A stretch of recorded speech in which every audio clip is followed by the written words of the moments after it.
Hello friend, आज हम लोग एनसीईआरटी वर्ग 10 का प्रश्नावली 1.2 शुरू करने जा रहे हैं।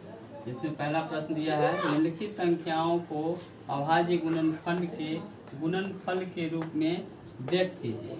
जिसमें पहला प्रश्न दिया है 140। तो 140 को अभाज्य गुणनखंड के रूप में हमें लिखना है। तो 140 का हम लसर निकालते हैं, 2 से लगाते हैं तो 70 मरतबे करता है। फिर 2 से लगाते हैं 70 में भाग तो 35 मरतबे करता है। फिर 35 में 5 से भाग लगाते हैं तो 7 मरतबे करता है। इस तरह से हम लिखेंगे 140 बराबर 2 गुने 2 गुने 5 गुने 7। इसमें देखते हैं कि 2 बार है, इसलिए 2 का पावर 2 देंगे, गुने 5 गुने 7। इस तरह से 140 को अभाज्य गुणनखंड के रूप में हम लोग व्यक्त करते हैं। अगर वीडियो पसंद आए तो इसको लाइक करें, सब्सक्राइब करें और लाइक बटन भी दबाएं। अगला प्रश्न दिया है 156। इसमें हम 2 से भाग लगाते हैं 156 में तो 78 मरतबे करता है। फिर 2 से 78 में 2 से भाग लगाते हैं तो 39 मरतबे करता है।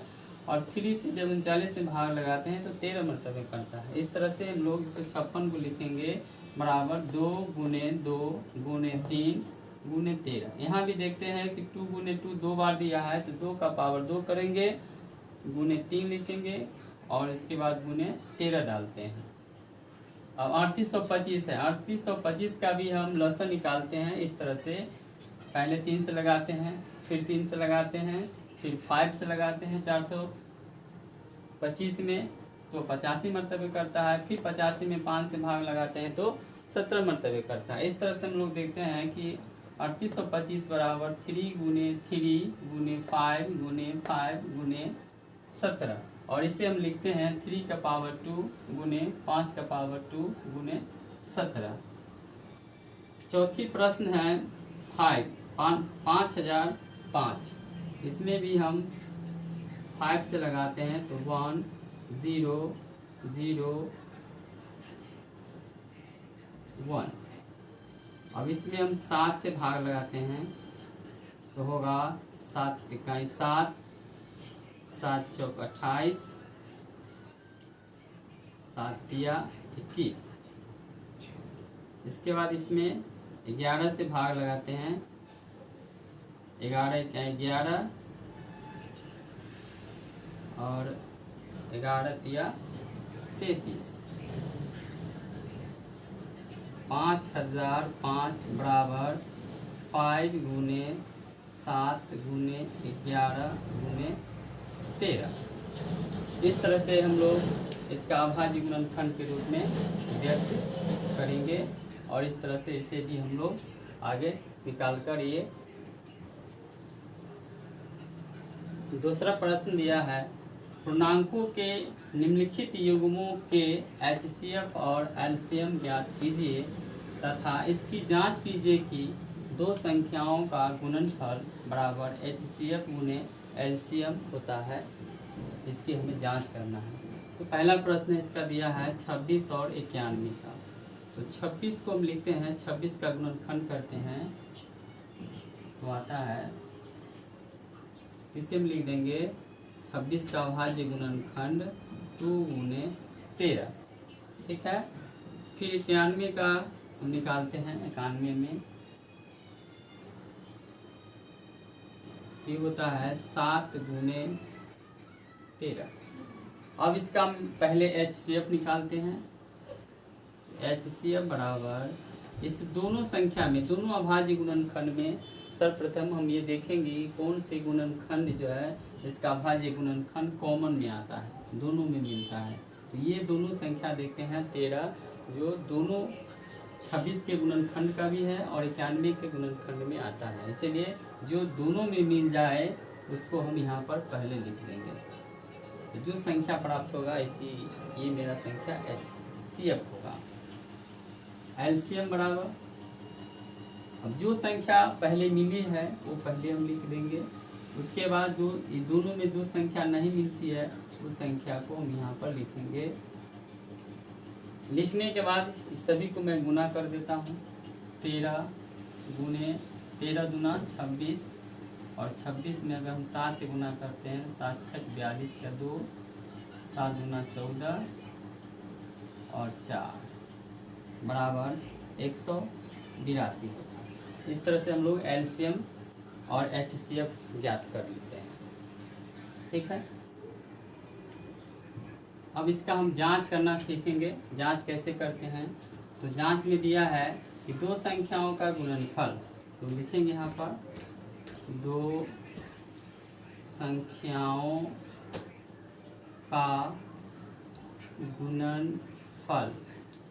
दो संख्या दी हुई है 26 और 91, तो 26 गुने 91 लिखते हैं।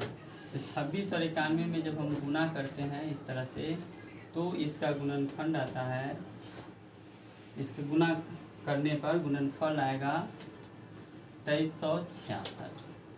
इसके बाद दिया है HCF गुने LCM, तो लिखते हैं HCF गुने LCM बराबर, तो HCF दिया हुआ है 13 और LCM दिया है 182। तो 182 में अगर 13 से भी गुना करते हैं तो यहाँ आता है 2366। तो इस तरह से हम देखते हैं कि दो संख्याओं का गुणनफल भी 2366 आता है, और HCF गुने LCM को भी गुना करने पर 2366 आता है। इसका मतलब है, इसीलिए लिखेंगे दो संख्याओं का गुणनफल बराबर HCF गुने LCM। ठीक है, इस तरह से हम लोग इसकी जांच को पूरा करते हैं और लिखते हैं प्रूफ।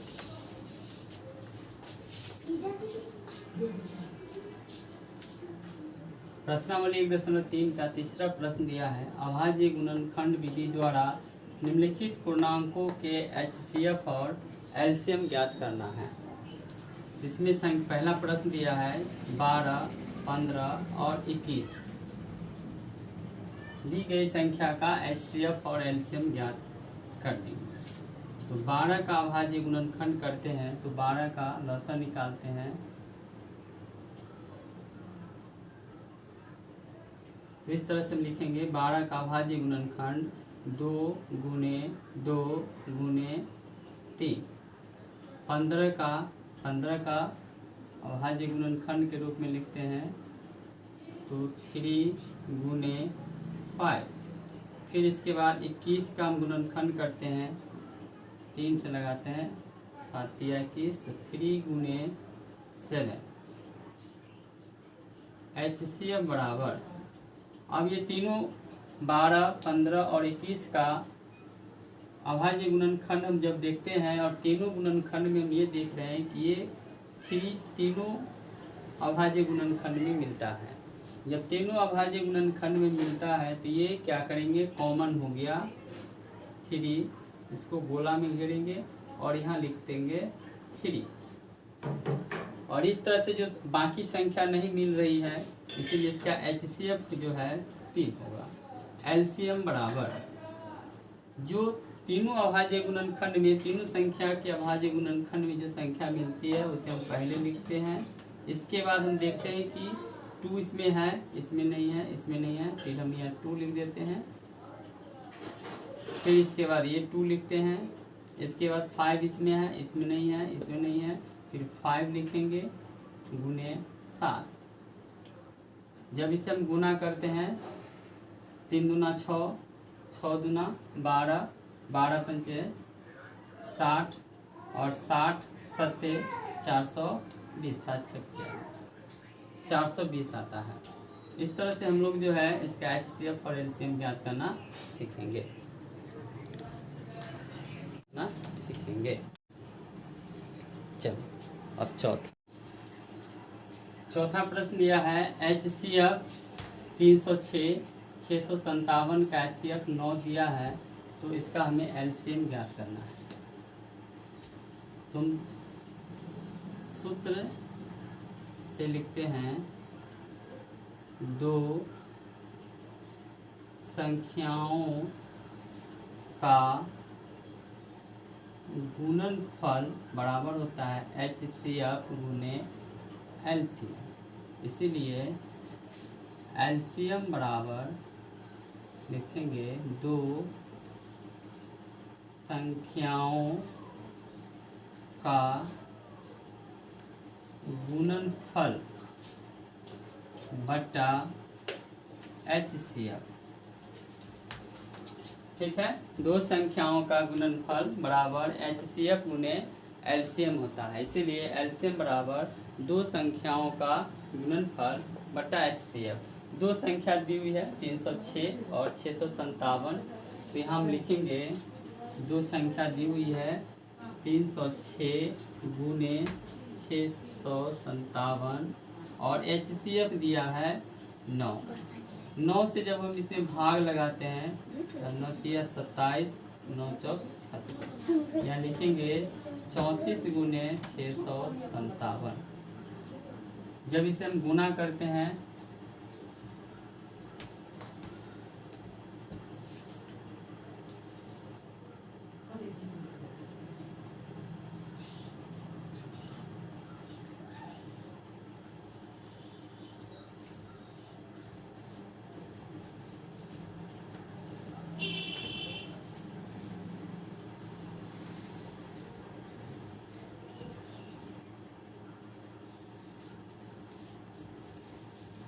अच्छा 28 22